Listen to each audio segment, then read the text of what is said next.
I've always felt it's important to live with a product before I share my thoughts and make a review online, and that's exactly what I've been doing with the brand new iPhone 15 Pro Max. This year I decided to upgrade. I've gone with the titanium blue and the base storage option of 256GB. Since I've been living with it for the last few months, I want to share my thoughts from a filmmaker's perspective.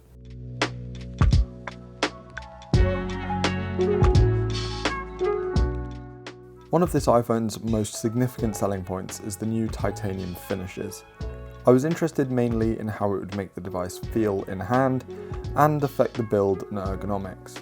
The device is notably lighter, which is always a plus for a Max model phone, but it remains reasonably heavy. You can certainly still feel the weight of it when you have it in your pocket, but a lighter feel in hand is always appreciated.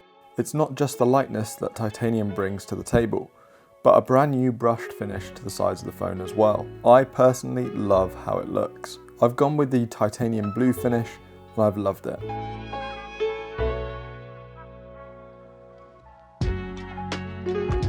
If you hold the device caseless, you'll quickly amass many marks along the sides. They are easily wiped off, so this doesn't bother me too much. Plus, my phone spends 99% of its time in a case anyway. The front and rear glass are relatively unchanged. Still, the edges of the display have been rounded ever so slightly to improve ergonomics. I found this a welcome change after spending time with the 14 Pro Max last year. I've not noticed a considerable change in day-to-day use in its performance, but it can certainly do more than what I put it through most days. The new A7IV Pro chip brings new elements that focus on gaming. Playing some games on my phone is not my first priority.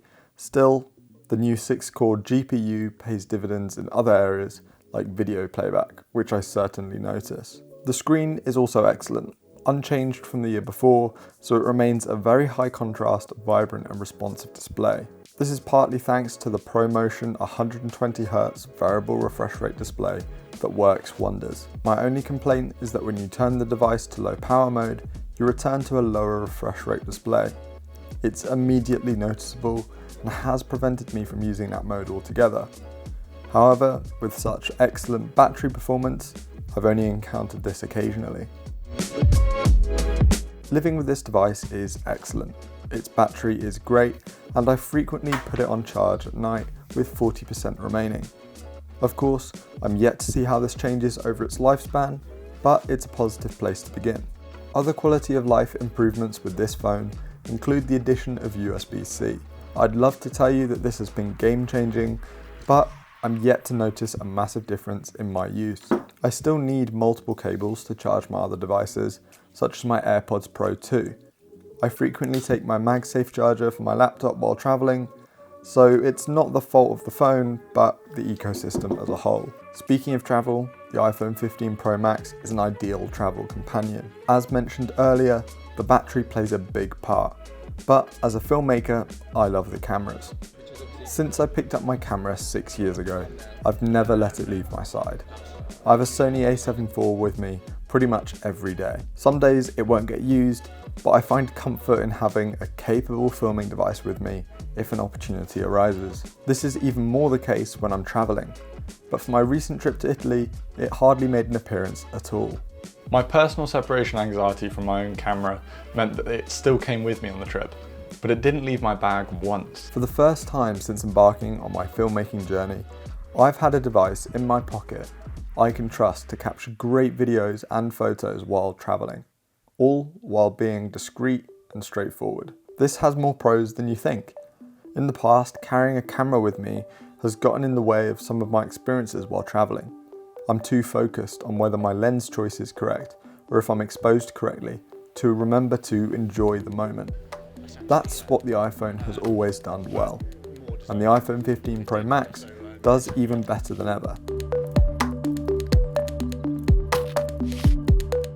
It's quicker than ever to take a photo with the addition of the action button, a feature I needed clarification on when it was announced. I found it to be a great way to quickly capture life's moments and return to living them again. Not only is it quick, but the quality is impressive. I'm impressed by the rendition of the camera set's colour resolution and versatility on the iPhone 15 Pro Max. This is mainly thanks to the upgraded 48 megapixel sensor in the primary wide camera. The image quality is fantastic and noticeable, particularly for someone who was previously using an iPhone 11. When it comes to the other lenses, I think Apple is suffering a little bit from their own success. I was slightly disappointed to not see a significant change to the ultra-wide camera. This camera is good when viewed in isolation, but it feels less when directly compared to the primary camera. Some bumps in the clarity and overall performance of the ultra-wide would be good. New for the Pro Max this year is the 5x Telephoto, and it's a really welcome change, providing that little bit of extra reach and has been refreshing to play around with. However, much like the situation with the ultra-wide, in isolation the quality is good, but when directly compared to the main wide camera, it starts to feel noticeably less detailed. It was always bound to happen, as it also has a 12 megapixel sensor, like the 3x that came on previous models and the 15 Pro. This new camera has invited the addition of a new level of sensor stabilisation, 3D sensor shift optical image stabilisation. The name might be ridiculously long, but it works ridiculously well too. I can't help but feel the massive jump between the 24mm wide camera and the 105mm telephoto. I've often found myself in a situation where I wanted something in the middle of the range.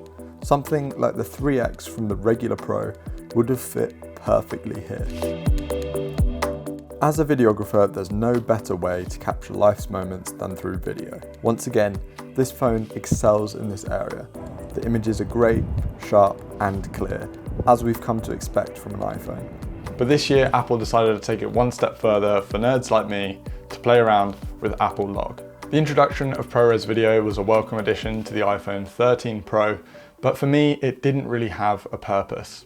It still looked pretty standard and the file sizes were massive. While the file sizes are just as prominent on the iPhone 15 Pro, the addition of AppleLog has given ProRes a purpose. AppleLog allows those who care about adjusting color and squeezing the most out of iPhone footage the ability to do so. Much like a log profile from a modern mirrorless camera, AppleLog is a flat profile that keeps plenty of dynamic range in your image and gives you the flexibility to color grade in post.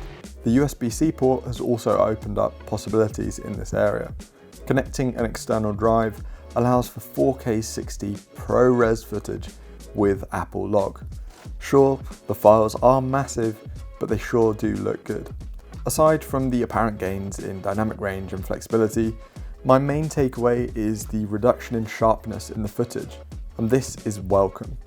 I still feel the biggest giveaway that video is shot on the iPhone is the artificial looking sharpness that is still applied when shooting in regular modes. However, AppleLog fixes that. The addition of AppleLog and the new ProRes frame rates are very niche features that certainly are tailored towards camera nerds like me and are unlikely to be used by the average consumer. Still, I love that Apple is pushing the boundaries with what their cameras can do. I've never been able to have a camera in my pocket that produces such great imagery, and it's so easy to do. Of course, you can take it a step further with pro photos and pro video apps, but just the ability to quickly press a button and get an image as good as that, for me, this is camera of the year. I've really loved my experience with the iPhone. I'm going to keep testing it and see how it changes over time, but so far I've absolutely loved it. Let me know down in the comments below if you've had the opportunity to test it, or what you think the most important camera of the year is. Is it something as simple as this, or something more complicated and bigger? Hit the subscribe button so you don't miss the next one, and I'll see you then.